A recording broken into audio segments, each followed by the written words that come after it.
Assalamualaikum. Halo, aku Kurin. Apa kabar semuanya? Welcome back to my content. So, di kontenku kali ini, aku mau mereview buku yang berjudul Laut Bercerita.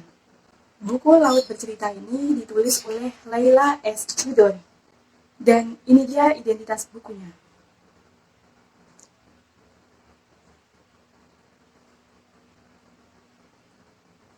Next, profil penulis. Laila Salika Chudori, lahir di Jakarta tanggal 12 Desember 1962 dan menempuh pendidikan di Trent University, Kanada. Karya awal Laila dipublikasi di berbagai media mulai dia berusia 12 tahun. Oke, karena ini aku udah pegang bukunya, aku mau mulai mereview dari covernya dulu. Dilihat dari covernya, aku kira buku ini tuh buku cerita yang ceria. Tapi aku salvok sama gambar kaki yang ada di covernya ini, dan karena gambar kaki ini, aku jadi makin penasaran sama isinya. Setelah dibaca, akhirnya aku jadi tahu apa maksud dari gambar kaki ini. Next, di belakang bukunya ini ada sinopsisnya juga. Nanti kamu bisa tahu sekilas ini buku tentang apa. Aku akan bacakan bagian bawahnya saja ya, yang ini. Laut Bercerita, novel terbaru Laila S. Chudori. Bertutur tentang kisah keluarga yang kehilangan, sekumpulan sahabat yang merasakan kekosongan di dada, sekelompok orang yang gemar menyiksa dan lancar berkhianat, sejumlah keluarga yang mencari kejelasan makam anaknya, dan tentang cinta yang tak akan luntur. Nah, itu tadi sekilas dari sinopsisnya, dan sekarang aku mau lanjut. Tokoh utama buku ini bernama Biru Laut, seorang mahasiswa sastra di Yogyakarta, dan dia adalah seorang aktivis.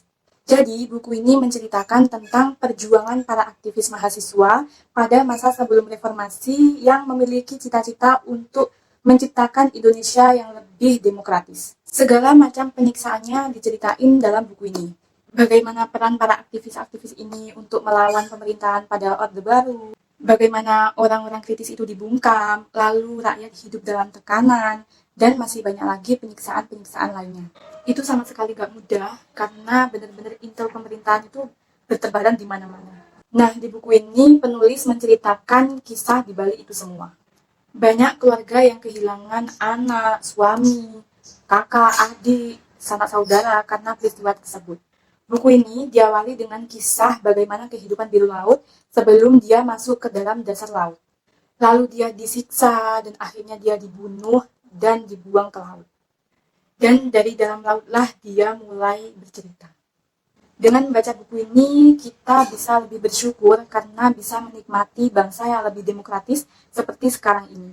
Dan untuk memahami betapa dulu itu susahnya mendapatkan demokrasi, keadilan, kemanusiaan, pokoknya taruhannya itu nyawa. Selain itu, dalam buku ini terdapat cerita cinta yang tidak akan luntur dan ketulusan. Ditulis dengan bahasa yang ringan, buku ini mampu membawa kesedihan bagi setiap pembacanya. Banyak sekali wawasan yang didapat dari buku ini. Dan ini merupakan salah satu buku novel yang wajib kamu baca. Pesan yang dapat saya ambil dari buku Laut Bercerita ini yaitu, berpikir kritis itu penting. Bagaimana kita tumbuh menjadi seseorang yang kritis, tidak hanya menelan mentah-mentah apa yang didapatkan. Misalnya, dalam proses belajar di kelas. Kita bebas untuk berpendapat, walaupun pada akhirnya pasti ada saja yang tidak sependapat atau menentang. Intinya, kita harus berani berkontribusi, setidaknya dengan cara yang tidak diam. Oke, itu tadi review buku Laut Bercerita dari aku. Terima kasih sudah mau nonton sampai akhir. See you next content. Bye!